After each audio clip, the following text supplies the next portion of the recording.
We've been on tour for 3.5 years, playing to wonderful audiences all around the world.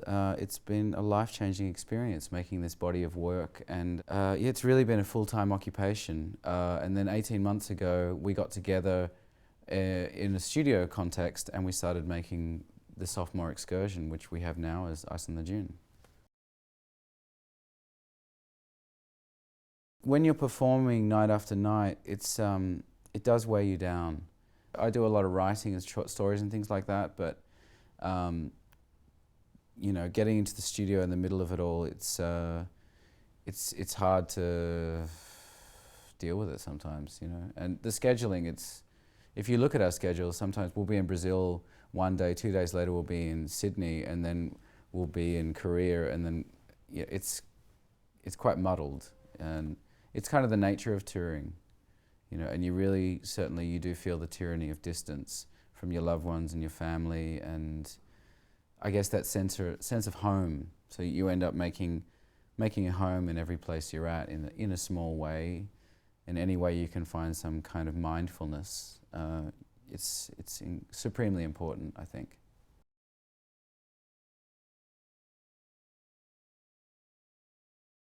Yeah, there's a song called I'll Be Around, which is one of the last songs we wrote. And it's an interesting song from the point of view that it was one of the last songs we wrote, and I sat down with Luke in the studio and we listened to the first album in completion. It's something I hadn't done since we'd made the first album. I don't ever look back, I like to just move forward. And it highlighted a few things that we needed a few simpler moments. And for me, that song, it's pure heart, and it's the only song I listen to every morning, and it's actually one of the only songs I've ever listened to that's brought a tear to my eye. Music doesn't affect me like that normally. It's more films or paintings or other things, but I just think there's a lot of love in that song, and I think it's a nice message to each other, to Luke and I, and then to our loved ones and our families, and to the audience, that we will be around, that we're not going away. It was a long hiatus of 5 years to not bring new music, but it needed to be of a certain level, otherwise we didn't feel it was worthy of playing it to anyone.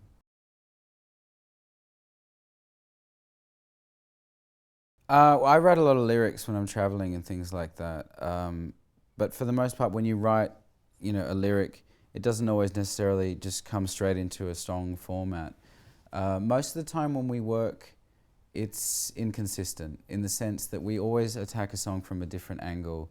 It might come from a sound, it might come from a new instrument, or a melody, or a beat, or just something very inspiring, like coming back from a great exhibition, or a film, or the opera, or something like that. So we try and keep on our toes, and I think it's very important for a musician or an artist to sort of, I guess, distract yourself so you're not conscious, you're not thinking about it, you're actually just in the moment, if you will. I know that sounds a little airy-fairy, but it's really quite true, because the more I think about things, the less good seems to happen. It's more an instinctual feeling, and we try and create an environment in the studio where things happen. There's quite a famous story of this American poet, Ruth Stone is probably one of the most famous American poets, and she talks about being out in the field in Nebraska. She's about 8 or 9 years of age, and she sees a palm on the horizon, and it's running towards her. She sees it, and she's right in the middle of the field, and she bolts, and she runs and runs and runs to get back to the house to grab the palm, and she just makes it and grabs it by the tail and writes it down, and it's perfect, except it's all backwards.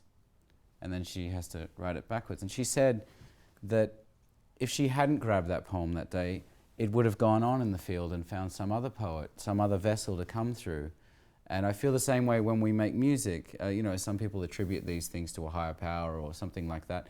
But it does feel like some kind of channeling, And I know there's a new movement now in LA and South America of using ayahuasca, of a way of inducing some kind of other spirit within you. And they talk about all seeing this sort of heavenly woman kind of figure, and junkies and people with terrible diseases will go in and they'll take this treatment, if you like, and it's a 9-hour thing, and then you go on this kind of psychedelic journey, and you come out the other side enlightened in some way. And I think channeling, or there is some things that we can't quite explain, and they fascinate me. I was living in New York at the time, and when I'd moved there, I was lucky enough to work with a producer by the name of Phil Ramone, who quite famously recorded Happy Birthday, Mr. President when he was about 20.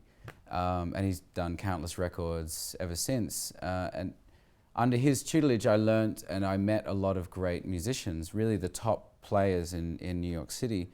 So I did bring a few of those guys in to play on our record, and notably Henry Hay, who's a arranger and composer. I set Luke upon this odd machine that I bought. It's kind of a prototype for composition, and you're able to create things that are vastly more complex than our training would allow to understand. But you can understand music, and you make things. So once we created this, we needed Henry to really decode what we'd created. The show's already on the road, and just done a couple of successful dates from New York to Sydney, Australia, to, well, a few other places. I mean, it all becomes a blur at some point on the tour schedule, but it just feels bigger and bolder, and audiences in the UK have only seen us once at Lovebox Festival, so we're looking forward very much to coming back and playing Wilderness later in the year, and a few other things, but we always say, expect the unexpected.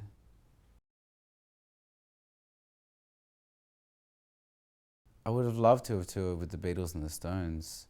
It must have been fun.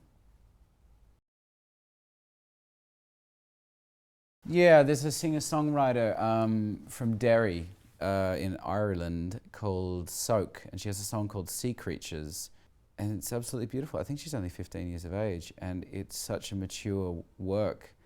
And to me, she seems like the next Sinead O'Connor.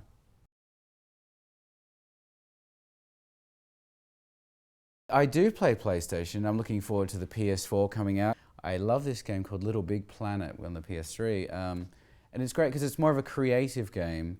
And they're the ones I always liked as a kid. The ability, you can kind of almost design your own game, and then other people can interface and play your game, which, you know, the more things that we feed our young people and, you know, young at heart people with creative tools, the better, I truly believe.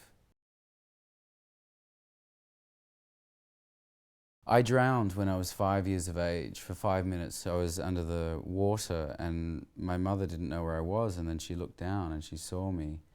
And I think that slight retardation in me has had a wonderful effect, because I've often found myself daydreaming, and I think something to do with that moment. And I do sort of, whether it was a dream or reality, imagine myself looking up through the water and just, I don't know, I find myself dreaming a lot.